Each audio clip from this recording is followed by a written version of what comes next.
그 전까지의 부동산 정책은 두 가지를 늘 갖고 가야 되는데, 이것이 첫 번째는 주거 안정이고 두 번째는 이제 주거 만족도입니다.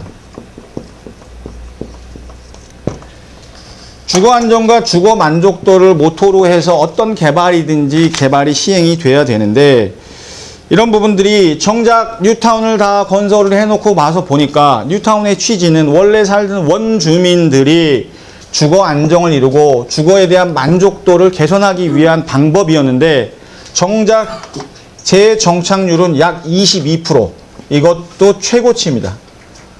집을 지어봐야 10명 지면 2명 정도만 그 지역에 다시 살고 나머지 8명은 전부 다 다른 지역으로 퍼져야 되는, 그나마 서울이라 그러면 감사하겠지만 서울도 아닌 경기 외곽, 더 먼 지역으로 쫓겨나가듯이 나가는 개발 방식을 취했어요.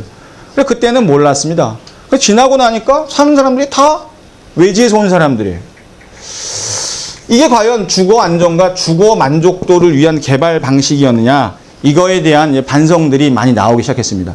이유가 됐던 거는 결과적으로는 저는 전부 다 대한민국 국민 혹은 서울시민으로서 세금을 납부를 하고 있는데도 불구하고 개발 방식에 있어서는 기반시설이라고는 공공 부분에서 자금을 투자해서 공공 부분에서 건축하고 건립하고 건설해야 될 부분들을 다 입주민들이 부담해야 되는, 도로든지 학교든지 공원이든지를 부담해야 되기 때문에 이분들이 감당할 수 없는 부분에 자기 분담금을 내고 재입주를 해야 되는 현실이 발생하다 보니 이분들은 다 떠날 수밖에 없다는 얘기였죠.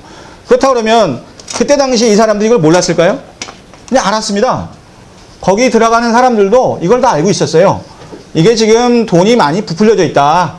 내가 감당하는 부분에 있어서 내가 해야 될 것도 있지만 그렇지 않을 공공 부분에 대한 재투자 부분도 내가 책임지고 있고 건설사의 이윤도 막대하다는 걸 알고 있음에도 불구하고 거기를 들어갔어요.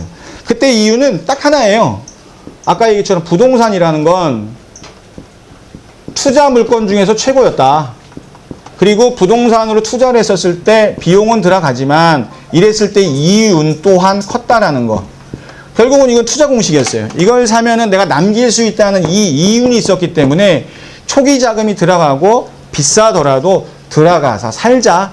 들어가서 못 살면 전세 빼서 놓고 시간만 버티면 반드시 이윤이 창출되기 때문에 뉴타운이 비싸더라도 들어갈 수가 있었지만 해보니 이미 꼭대기까지 2008년까지 해서 정점을 찍은 이 비용에 대해서 현재 상태에서 이것을 내려갔던 것들이 다시 올라가고 있을 뿐이지 이것을 뛰어넘지 못한 상황들이 몇 년에 걸쳐 거치고 있습니다.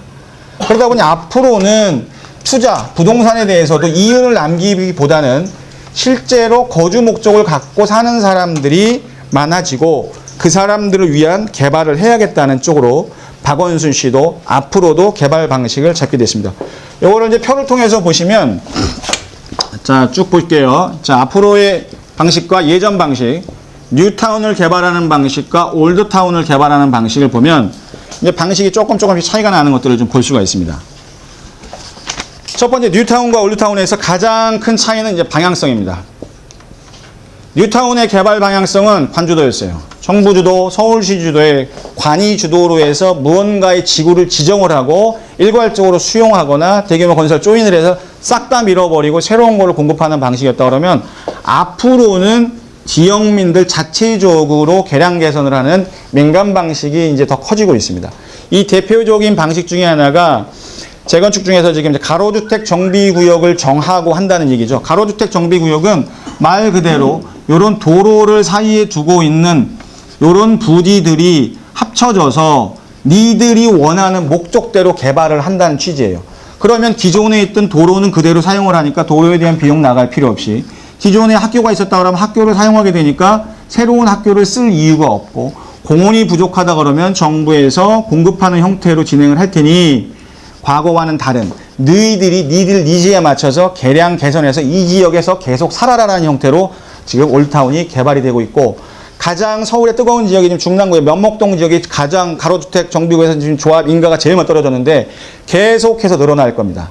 형태적으로는 이제부터는 관주도 형태가 아닌 민주도 형태로 해서 개량 개선하는 소규모 개발 방식으로 진행이 된다. 이렇게 보시면 되겠죠.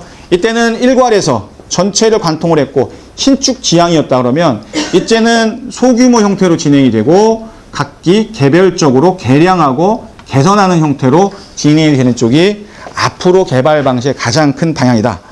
목적을 놓고 보면 뉴타운 두 가지 다 똑같습니다만 이 뉴타운은 예를 들면 주거 안정이나 주거 만족도였다 했었을 때 이제 뭐 명목상이었겠죠. 이렇다면 올드타운은 이제 만족도예요. 과거보다는 조금 더 만족하게끔 만들어주면서 그 지역에 계속 거주를 하게끔 해주는데 이 만족도 부분이라는 부분이 결국은 굉장히 중요한 얘기입니다. 이 만족도에는 여러 가지를 가지고 사람마다의 만족을 느끼는 포인트가 다른데 어떤 사람은 가격적인 부분에 있어서 만족을 느낄 수 있고 어떤 부분은 주택의 크기에 대해서 만족을 느낄 수 있고 어떤 사람은 주택의 다양한 구조에 대해서 만족을 느낄 수 있죠. 이 구조적인 부분에 있어서 요즘 많이 트렌드되고 있는 마당이 있는 집들, 도심에서는 땅콩하우스라고 부르는 집들인데 얼마 전에 리서치 조사 보니까 깜짝 놀랐어요. 저는 임대차를 맺고 있는 사람들이 내 집을 장만하고자 할 때 어떨 때 가장 내가 집을 사야겠냐라고 생각했을 때 저는 전에 살던 집보다 임대료가 많이 올랐을 때 전세 4억 살았는데 전세 5억 살면은 내가 집을 사야지 이런 생각을 하지 않았을까 했었는데 리서치 조사는 그게 아니더라고요. 리서치 조사는 20%가 넘는 응답자들은 크기에 대한 불만족을 느꼈을 때가 집을 구매하고자 하는 가장 큰 이유가 된다는 거였습니다.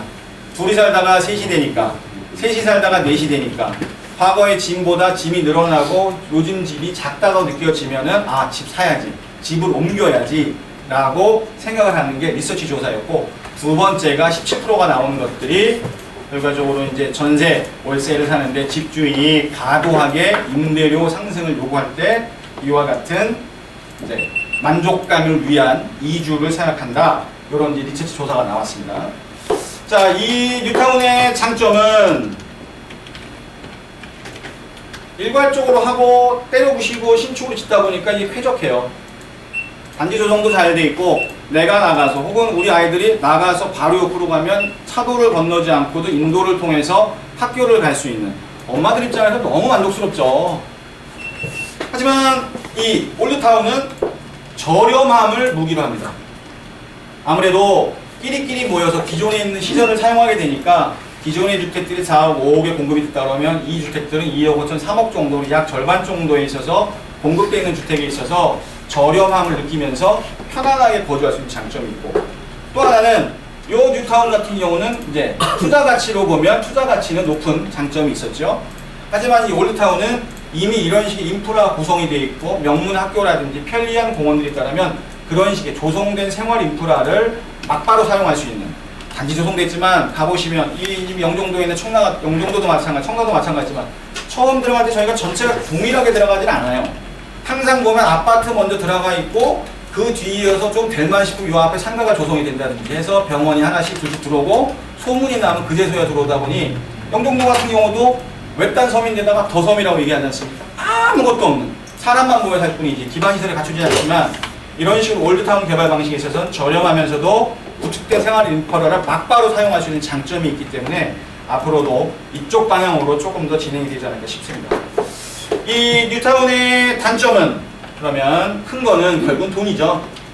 들어가고 싶어도 이 비용이 굉장히 고가여다. 구매 비용도 고가지만 더 큰 문제는 유지 비용이에요. 살 때 비싼 것도 문제가 되면 매월 꼬박꼬박 나가야 되는 관리비라든지 이런 것들이 편리함을 느꼈을 때 그냥 편리한 게 아니라 내가 다 지불한 비용 속에 포함이 되어 있다는 얘기입니다. 자, 돈을 주고 편리하게 살 거냐 돈을 좀 세이브시키고 저렴하게 만족감을 느낄 거냐 이 차이로 보시면 되겠고요. 하지만 이제 올드타운도 장점만 있는 건 아니에요. 단점이 있죠. 어찌되었든 민간이 하다 보니 의사표시가 합쳐지기가 쉽지가 않고 그런 부분이 난개발로 이어질 수 있는 우리 집 지어서 들어갔더니만 옆집을 짓고 있네 옆집의 소음이라든지 분진이라든지 이런 것들 때문에 고통을 겪을 수도 있겠죠. 난개발 방식이라는 거. 그 다음에 어찌됐든 빌라의 단점 중에 하나 환금성이 떨어진다는 거.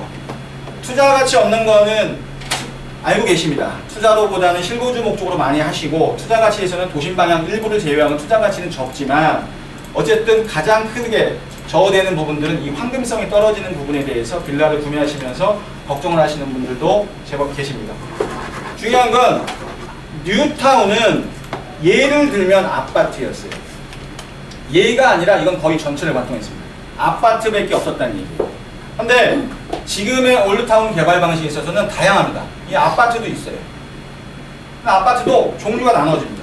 자, 재건축분으로 들어가는 아파트들도 있고요. 그 다음에 1기 신도시들에 들어가는 리모델링 아파트들도 있습니다. 일산이라든지 분당이라든지 이번에 이제 법령이 계속 완화되고 있으면서 이제 수직 증축이라든지 이런 부분에 있어서 리모델링에 대한 법령을 완화시켜주면서 기존 주택을 쓰면서 위로 올려서 건축비를 충당을 하고 옆으로 늘려서 조금 더 편리하게 지나가는 쪽으로 리모델링을 계속 완화시켜주고 있습니다. 그래서 주거적으로 올드타운인 일산 신도시를 새로운 도시로 만드는 작업들이 계속 이루어지고 있고요. 그 다음에 추가적으로 신도시 공급도 뜨문뜨문이지만 이어지고 있습니다. 이걸로 이제 가장 뜨겁다 그러면 동탄2라든지 이제 판교라든지 이런 부분에 있어서 추가적인 입주라든지 진행이 되고 있는 부분을 보실 겁니다. 그 다음에 우리가 현세으로 잡고 있는 빌라들 같은 경우는 좀 특이한 게 빌라라는 게 법적으로 보면은 공동주택의 한 부류로 들어가는데요. 이 빌라라든지 아니면 주택 부분에 있어서 되게 다양하게 지금 치부가 되고 있습니다.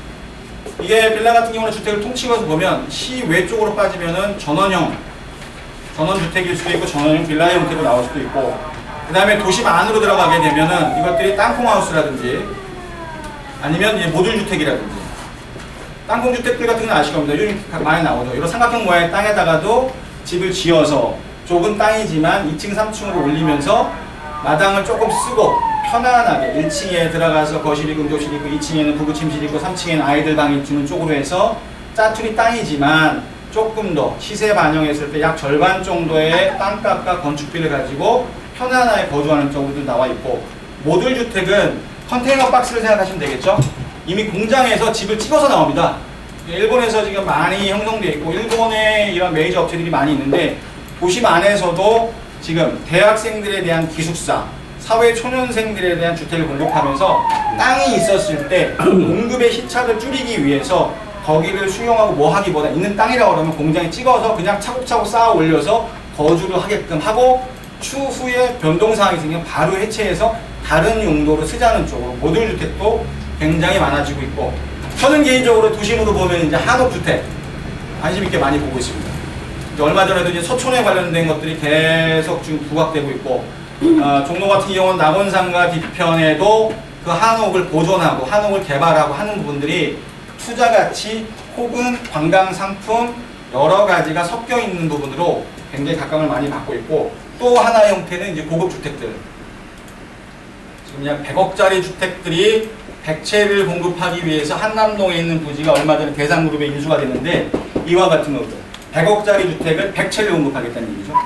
예전에는 이게 눈치 보는 관계로 이게 안 됐어요. 일부 존재했었던 한남동 일부, 이건희 씨가 살고 있는 지역이나 아니면 성북동 지역이라든지 아니면 평창동 지역이라든지 일부 있었던 것들을 제외하고는 이런 고급 주택들을 넣기가 굉장히 힘들었었고, 넣더라도 고층 형태로 해서 많이 넣었는데, 이런 3층 내외의 100억대 주택들을 100채씩들을 한꺼번에 공급을 하면서 주택 시장을 조금 더 다양화한 쪽으로 시장이 이제 변동이 되고 있다. 이렇게 한번 보시면 되겠습니다. 자, 아까 얘기 드린 것처럼 이제는